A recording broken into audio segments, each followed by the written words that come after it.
Hi, welcome back, or welcome to my channel. I'm Julie, and we're almost at 200 subscribers, so I wanted to do a special thank you to those who gave me a chance. They say the first couple of hundred subscribers are the hardest to get, and I really do appreciate people who engage with the channel, like Dust the Cat Lady and Nikki9638, who have been around commenting from the beginning. But if you don't comment, I still appreciate you very much.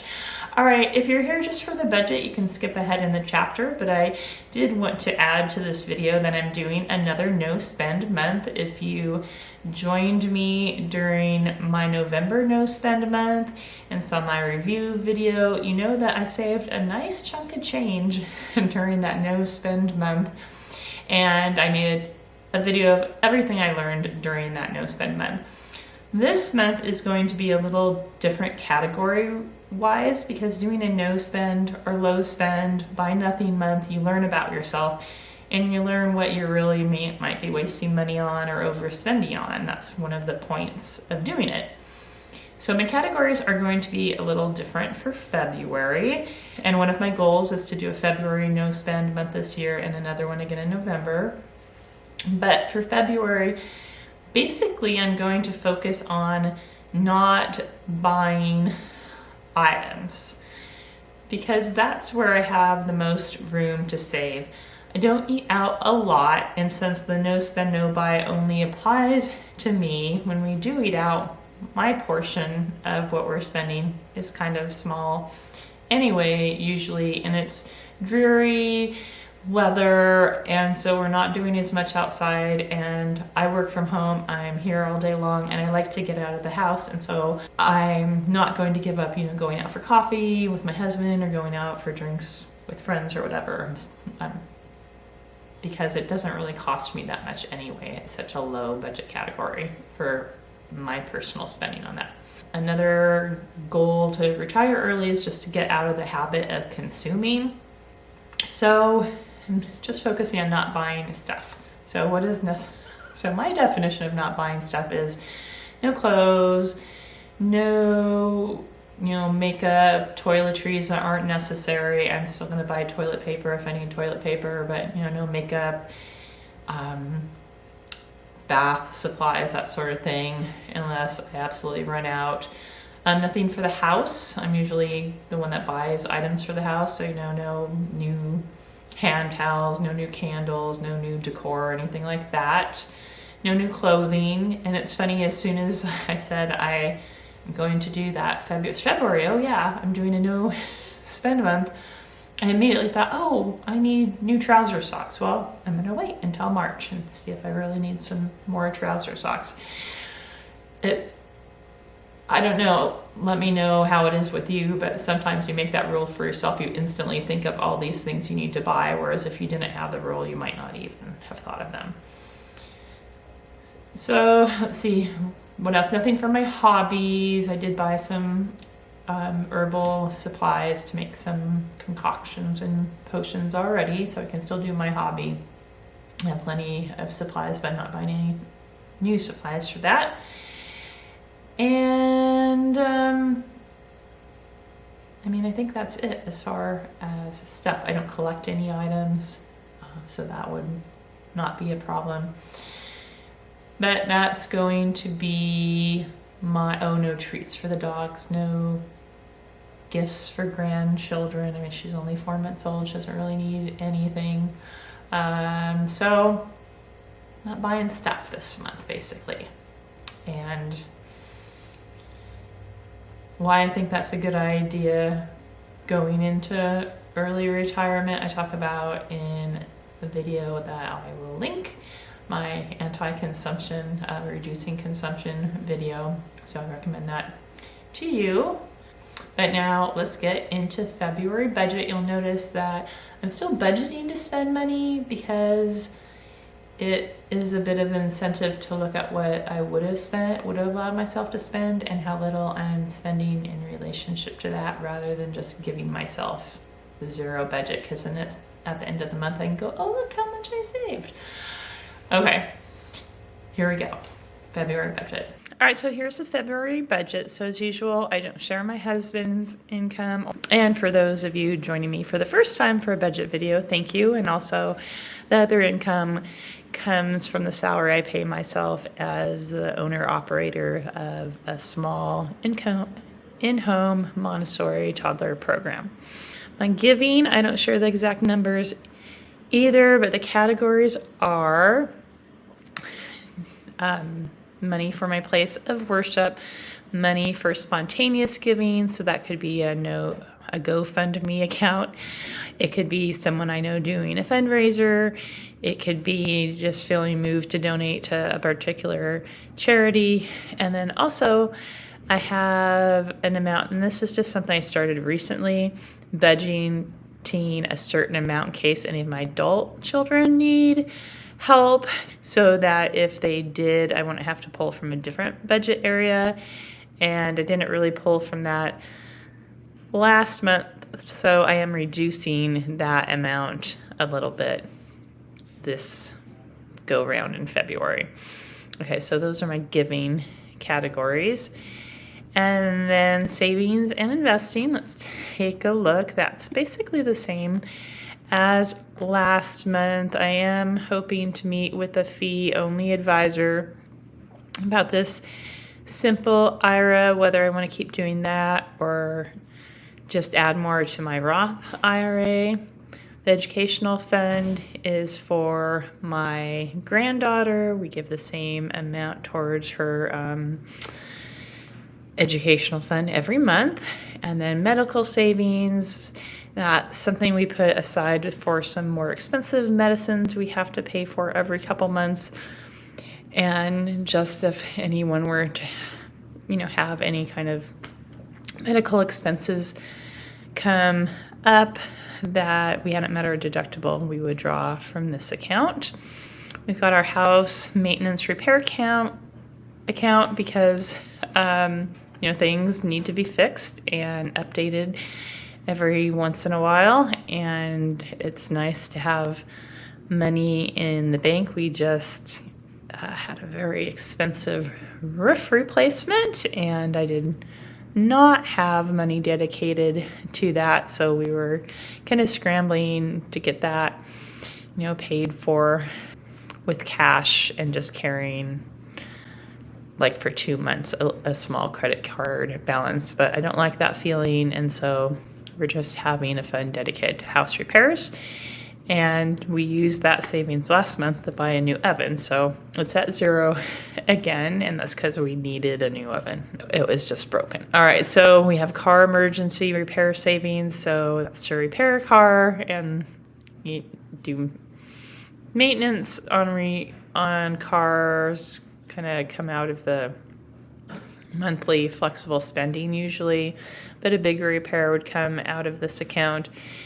And the hope is that eventually this will grow to a good chunk of change and be used towards actually purchasing a new car. We won't be purchasing new cars as long as our cars are running, and that should be for quite a while. All right, get busy living savings. That's for any kind of entertainment really that we can't cover with our flexible spending. So that could be more expensive tickets to somewhere or a little like weekend getaways, and that's got a pretty good chunk of change in there. And so hopefully we're just going to do like a little road trip for spring break with that money.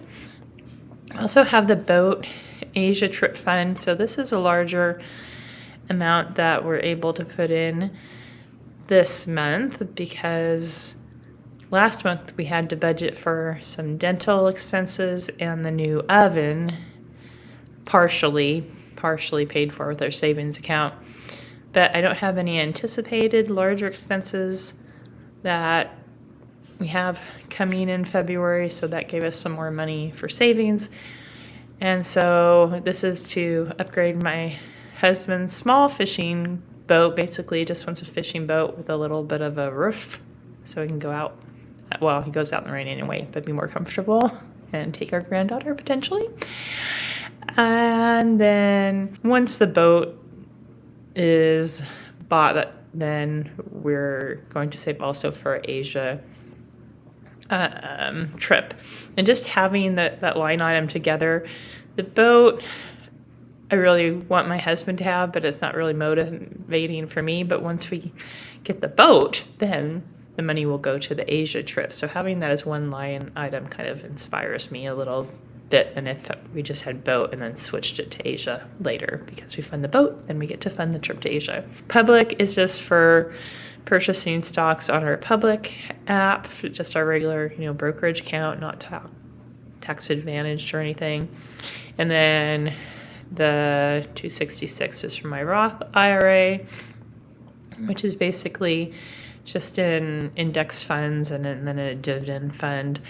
And then my son's ABLE account, that's a savings account for people with special needs. And so that money will be there for my son when we pass, or if he gets into, hopefully he will get into some kind of independent or group living situation before, and then he can draw on that money to help pay for just life expenses is what that account is for. So bills and being an adult category, we have our property taxes and our water bill, electricity, mobile phone, garbage, landline, none of this is especially exciting or fun. Internet, that just keeps on going up in price. Home equity line of credit, and that was to build the school off the side of my house, our little daycare. And so it's kind of a business expense too, but it's attached to our home, so it all gets worked out. And then approximate gas. Now, one of our cars, the car my husband takes to work, is an electric car.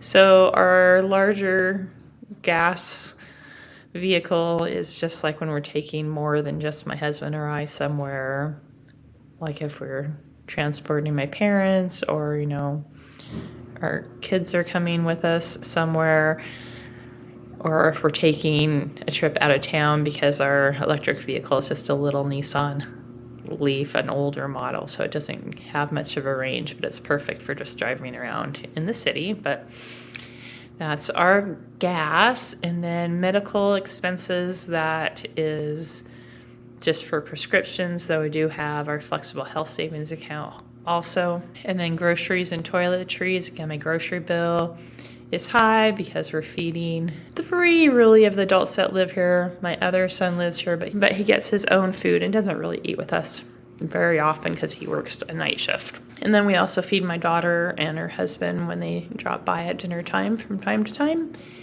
And then I also feed my childcare students. So there's 8 toddlers. Well, I deduct from my taxes using the standard rate for meals. I know it doesn't really reflect what I'm actually feeding them because of the high quality of food I feed them is higher, and where I live, things are more expensive than the USDA food program I use reimburses me for. So it's really hard to calculate how much of this is my family and how much is childcare, because we'll eat the leftover snacks, that the toddlers didn't eat. We don't want to waste that food. So it's really pretty much impossible to say how much is the toddler budget, food budget, and how much is ours. But we get about $350 a month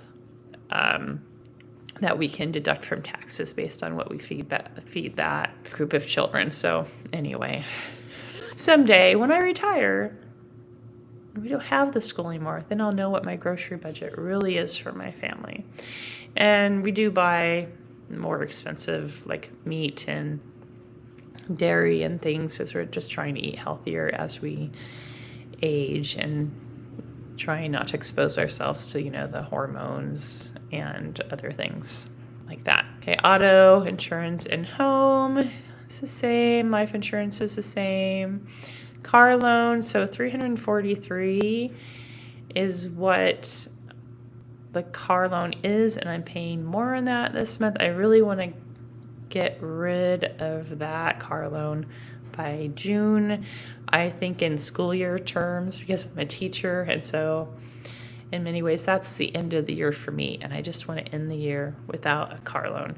And so that'll bring the balance down to like $2,200. So I really think I can get there by June. All right, and dental expenses, we don't have any dental expenses this month. All right, my next category is to live a content life. So there's my guilt-free spending. So even though I'm doing a no spend, low buy month, I'm still budgeting $400 because the way my mind works is more motivating to see, oh, I could spend that $400, but I'm not. And so therefore, that's how much I'm saving, rather than just not giving myself a budget. And then at the end of the month, I'll say, oh, wow, I saved, hopefully all of that $400. And then I'll decide where to put it. I take that back. I will have to spend $80 some of that because I have a subscription for a massage or facial that I can get every month, which saves me like almost $40 each time. And so I still will be paying that. But still, I'll save hopefully $300 some of that. And then it's just a no spend for me. So my husband has his money to spend. And then flexible spending, I hope to save a good chunk of that too, because that's mainly stuff for like the house that's not food. And I do most of that shopping. So I'm going to make do or do without for February and hopefully save a good amount of that money. And mom and dad, that's just keeping track of what I buy for my mom and dad. And they reimburse me, so they're not driving anymore. All right, other subscriptions. And my Netflix has already come out of that, but that'll be $100 for the month. Pet care is just going to be food this month. And then they go to day camp. Well, my one dog goes to day camp once a week. And so that's for him. YouTube TV keeps going up. We mainly have that for sports because I have 3 men in my household who really love sports. And Eating Out is the same. I don't know why I did $199 instead of $200, but yeah, it's the same. Business reimbursement and no new oven this month. Okay. All right, so that's it for things we need to live a pretty content and happy life. But then my rich life is the cleaning service. So that's the expense that feels like a really big splurge to me, is to have my house cleaned once a month because I'm cleaning the childcare area just, constantly all day long and at the end of the day, and then deeper cleanings as needed. And so it's just nice to have someone come and clean my whole house once a month, and then we keep things up in between. All right, and I do have debt. I just have it under the bills section, but the debt I have is my home equity line of credit, which we took out to build the school. So it's kind of a business expense too. And then, is a business expense too. And then my car loan, which after I make this month's payment, will have about $2,200 left on it. All right, that's my February budget. Do you have your February budget? I hope so, because it's gonna be February 3rd already when this airs. I'm a little bit behind. Thanks for watching, and again, I'll link those videos you might find helpful below. Here's a video that YouTube thinks you like, and here's my playlist for my last no buy, no spend month. All right, if you're doing one, good luck to you. I'm cheering you on.